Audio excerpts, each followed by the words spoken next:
it's just so helpful to see behind the scenes. It's a documentary, something.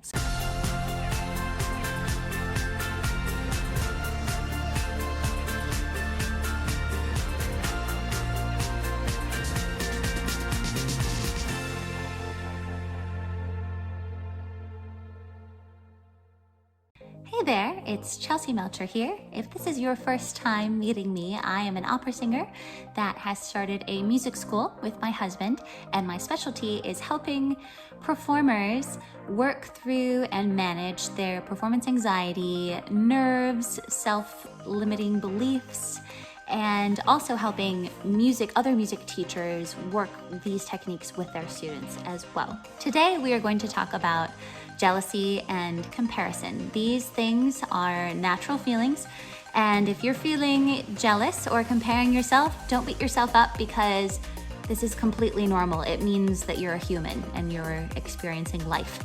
And so one of the things that helps me in this world of jealousy and comparison is really putting a label on, is this actually jealousy, or can this be transferred into another emotion that can be more helpful to me? So the first thing you have to do is realize what jealousy is. Jealousy is a feeling, and when you feel jealous, you're usually comparing yourself to somebody else. So maybe there's a person that has something that you want, or something that you believe that you deserve, that you should have, or that you already should have. And then with that feeling, you feel less about yourself. You feel upset, or you feel disappointed, you feel angry, you feel maybe this fear of missing out, or you should be doing something more, or you're not doing enough, or you should be doing something less, or whatever it is, it sparks these feelings inside yourself. And oftentimes with jealousy, there can be a little, I'll call it cattiness as well, where in jealousy, there's a part of you that might feel satisfied if you see this other person not do so well in some way, or you see them maybe suffer or fail in some capacity, and then you're like, okay, now I feel better about myself. That is a form of jealousy. So one of the things that can be helpful in this type of situation is saying, okay, can this be jealousy? Can this be transferred or transformed into something else, something that we like to talk about being inspiration? So when you are inspired, that can also put feelings inside yourself of like, oh, I'm not good enough, I'm not doing enough, blah, blah, blah, blah, blah. However, you can be like, oh, well, I'm inspired by this person, by the things that they're doing that I'm not, or the things that they're doing, or the things that they have that I don't have, that it makes me want to do better. It makes me want to figure out, okay, where is it that I want to go with this? How can I get what they want? How can I get what I want or what they have? And what are the steps that I need to do to get there? So see how this is more of a healthy thing. It can be fueled, this feeling of inspiration. And even if it makes you feel bad about yourself initially, you're like, oh my gosh, I'm blah, blah, blah, blah, blah, or this person has whatever, they're doing this with their voice, or they have this many followers, or whatever it is, and being like, oh my gosh, well, I want that too. So let me kind of figure out and ask myself these questions. What is it that you want that they have? And then how can you get there yourself? And what are the things that you need to do to get there, and the obstacles that you need to overcome to get there? And then all of a sudden, instead of jealousy, instead of this negative place that you can be in, and this could be with somebody that you don't even know, right? I mean, sometimes we have jealousy with people that we know or people that we're closely interacting with, but then other times it can be people that maybe you just see them on social media and you really have no idea of the ins and outs of their life, but you see what they have that you feel like you want, and then that can spark those feelings as well. So that is one of the best techniques that I have used, is if I feel this sensation of like, oh, maybe I should be doing more, or this is something that I want too in my life, that I'm like, okay, well, that's great, and I want to change this into something healthy and to inspire me to do better and to get those goals or those things that I want. And so another thing that you can do is to realize how much of a trap comparison can be. Because when you're comparing, it will never make you happy. There's a lot of quotes and a lot of wisdom about comparison and how it can rob you of your happiness. And they're absolutely true, because when you think about it, whatever it is that you want to be, whether it's like, I want to be the best singer, or I want to be the best opera singer, I want to be the best belter, I want to be the person on Broadway that does the absolute amazing best, or I want to have the most followers, or I want to be blah, blah, blah, blah, blah, or I want to be the most fit mom ever, or I want to be in the best shape of the entire world, like of everyone in their lives. Here's the thing, there's always going to be somebody that is better than you in some way, right? So there's always going to be somebody that is more fit, or that's prettier, or can sing a better high note, or can belt higher than you can, or that can really act on stage better than you can, or whatever it is. There's always going to be somebody that's better. So do you realize in that comparison game, you can never win, right? Because there's never an end point. And you could be like, okay, well, you could get to a point in maybe your small town where you could have some sort of competitive nature in that way, where you're considered the best at something. But then all of a sudden, okay, take your small town and you go to college. And then what happens? Boom. You're back in a pool with a bunch of fishies, right? And so then that's a good dose of reality. And even then, you can climb your way to the top of your college. And then once you graduate college, boom, you're in an even bigger pool with a lot of fishies. And so do you see how there's kind of this smack in the face reality that happens, that you can kind of prepare yourself for, or prepare your students for, of that sense of like, it's never going to be enough. It's never going to be enough. So you don't even want to play that comparison game at all. And realizing what it does is it makes you unhappy. And you can also think, okay, well, how are you getting to that point? And what are some of the triggers that, if you can remove these triggers, you will have a less of a tendency to feel jealous and unhappy? Because when you feel jealous, what does that trigger feelings within yourself of? Unhappiness, maybe anxiety, maybe depression, all of those things you don't really want to feel. They're not necessarily good for your mental health to be stuck in those places as often as maybe you are. And so one of the things you can do is say, okay, well, what is triggering this feeling of jealousy for me? Is it when you see somebody posting on Instagram, or their stories, or with certain filters, or with could be Facebook or TikTok or whatever it is? You see them on social media and you see what they're presenting to the world, and you can also maybe see the comments that their people are saying about them, or the amount of likes that they have, and all of a sudden you're like, oh man, well, when I posted my fill in the blank, I only got fill in the blank, and then all of a sudden you're like, oh. Or maybe you're like, oh my gosh, she looks so good and I don't look like that, or whatever it is. Realizing, okay, where is this? What is the commonality here? It's social media. So, and I'm not saying completely get rid of your social media, because in many cases right now, it's an absolute necessity for people that are running their businesses online, doing things online. And there's a lot of people there, so it's understandable. However, if it's a source of unhealthy unhappiness for you, then it's one of those things to be aware of, and potentially just getting rid of that source. So there are people, you cannot follow people. So for example, there might be somebody in my life, and I've done this before, where maybe I don't even really know them personally, or maybe I do, it doesn't really matter, but it's something where the things that they post and what they're presenting, it stirs up a feeling of me of like, I'm not good enough and I should be doing more. And even if it's something that can inspire me, sometimes there are those people that it's just time after time, you just struggle with it so much, with this feeling of jealousy. So what you could do with those people is you could not follow them, or you could make it so that they don't come up in your news feed, because you have control over that kind of thing. And it doesn't mean that you don't like them. It doesn't mean that you want bad things for them at all. It's just saying, hey, every time I see these posts come up, they're triggering fill in the blank feeling, and then it's like, oh, okay, well, I have some control over that, so I can take away that trigger that's making me feel so crappy all of the time.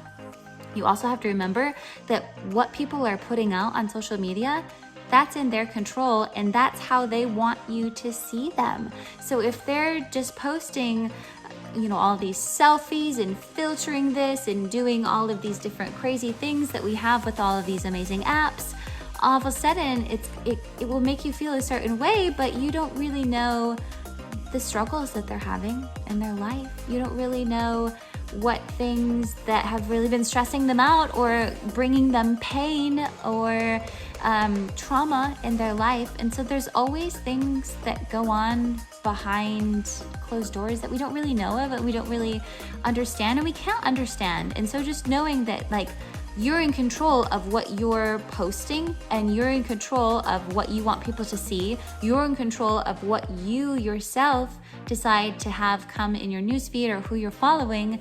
And so just realize that it's not just like, oh, they come up all the time, and you can do something about it. So do something about it, because if you can control it, can trigger it, then you absolutely should. All right, so next, realize that social media, yes, it's important, but it also can be really bad for your mental health. We talked a little bit about this in comparison, but also just knowing that when you're looking at social media all the time, and when you're just scrolling and looking at other people's stuff, looking at other people's highlights, maybe things that they're really proud of, or their accomplishments, or their exciting announcements, those are the things that we often like to post, right? And just knowing that that's not necessarily good for you. There's a documentary out there that we recently watched, and it's called The Social Dilemma.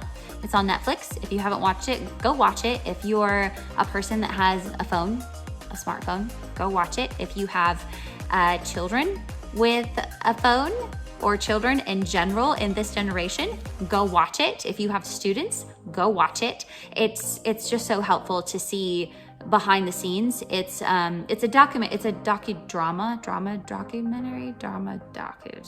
something like that. But it also has a lot of the bigwigs in the social media platforms like Pinterest, Instagram, Facebook, and they're talking about how there's some things that kind of came out of what they've created and what to watch out for, and just some very alarmingly crazy facts and statistics about things. And know this, that there is a big spike in depression and anxiety in relation to the amount of time that one is on social media. So just be aware of that. And so knowing the facts that can maybe protect you. So if you're really struggling with depression or anxiety, take a look at the amount of time that you are on social media. There might be some correlation there. And then that would be your opportunity to get help, to talk to somebody, to get into therapy. These are all wonderful options. Now, I've talked about how comparison is not helpful in any situation, but there is one situation that I think comparing oneself is actually helpful, and that is when you compare it with yourself. So you can compare yourself with how you want to be in different scenarios. So for example, if you're like, okay, my goal is to be on stage, and I want to be amazing with my acting, and I want to be amazing with my singing. What is it that I can do to get there? And then looking at your current self and be like, oh my gosh, I videotape my lessons, and in there I see my acting. I just look like a zombie. There's nothing that is going on, or maybe I'm not connecting with it on a deep level. And then saying like, okay, well, what am I capable of doing myself personally? What am I capable of? Pretty much anything, right? Because you can do anything. But it's seeing where you are and where you want to be, and not comparing yourself to other people, but just being like, okay, this is what I'm capable of. Or looking back, this is a really good one.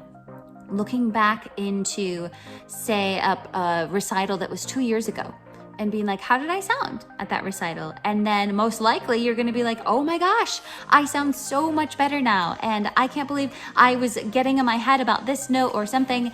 And it's just really crazy when you do that, you realize how far you've come and what you really are capable of doing all of the time. I had a student that I was working with, and she's been with me for 5 years, maybe around that time. And there was a need to go back into a song that she had worked on a couple years ago. And in going back to that song, she had a very different voice a couple years ago. And we got to this part that she would always get in her head about. And she was like, that was so high for me. There's no way I was like freaking out about singing that note in public. And then she got to it and she's like, wait, I'm supposed to be freaking out about this note, but I'm like, wait, I sing 5 notes higher than this in public now, and it's really no big deal.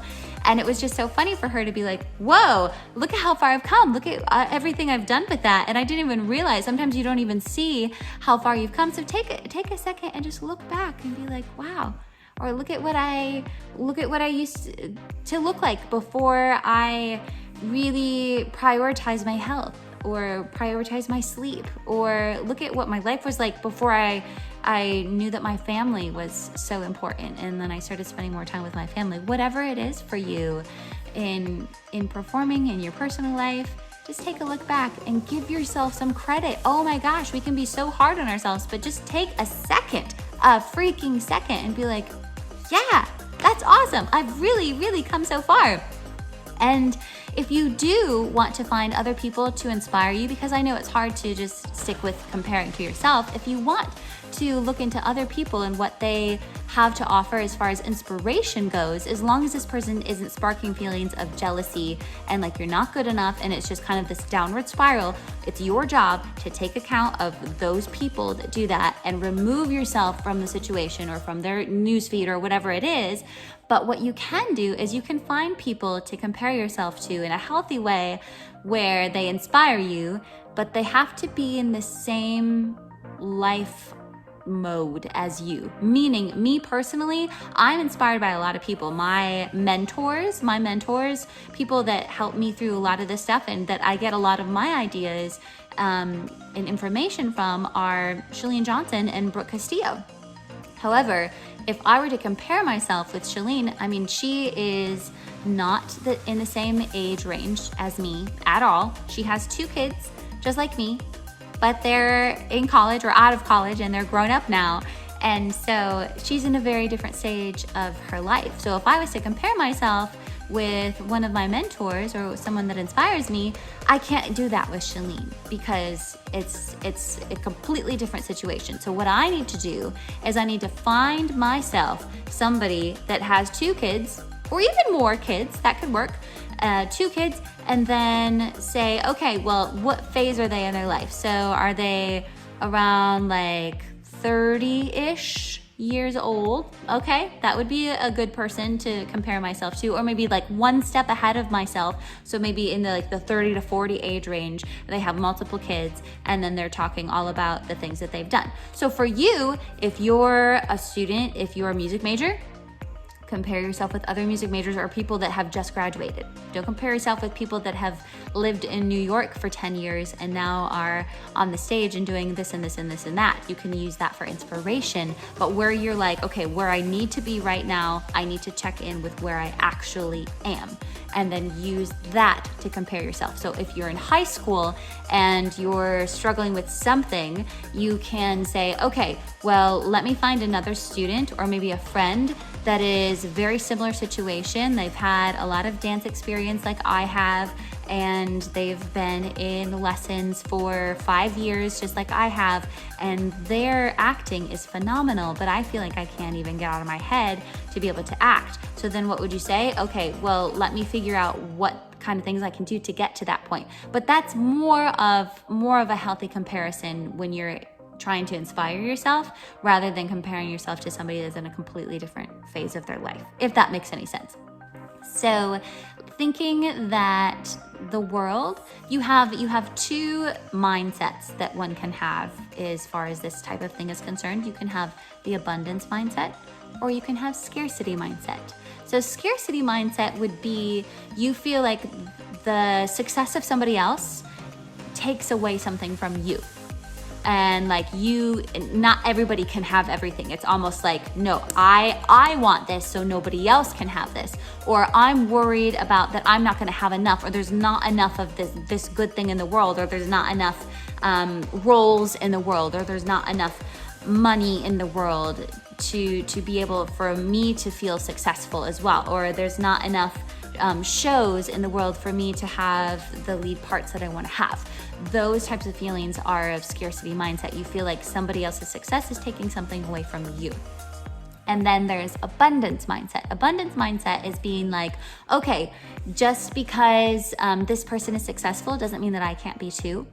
And there's a lot of joy in the world to go around. There's a lot of success in the world to go around. There's a lot of parts and performance opportunities in the world to go around. There's a lot of money in the world to go around, and feeling like you can wish someone else's success and it doesn't take away from yours. So I have a friend that is very in a very similar place in her life as me, and when she has success, my biggest thing is that I'm like, okay, when she has success, I need to make sure that it doesn't make me feel like I can't have that same type of success, if that makes sense. And then I'm like, okay, abundance mindset, if she has success, I'm like, you go for it, girl. You get it. You go for it, and you're inspiring me to go for these things too, and to hopefully have that same sort of similar success as you, and not feeling like her having success means that I can't, or that takes away from my chances of having a success. So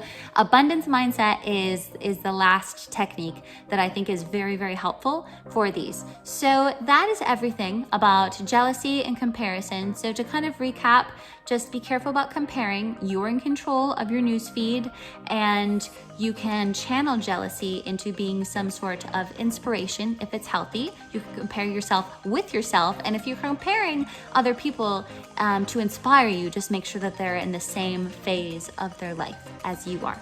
So hopefully those were helpful. If you like this, give it a thumbs up and subscribe to be the first to know about new videos. Thanks so much, and have a good one.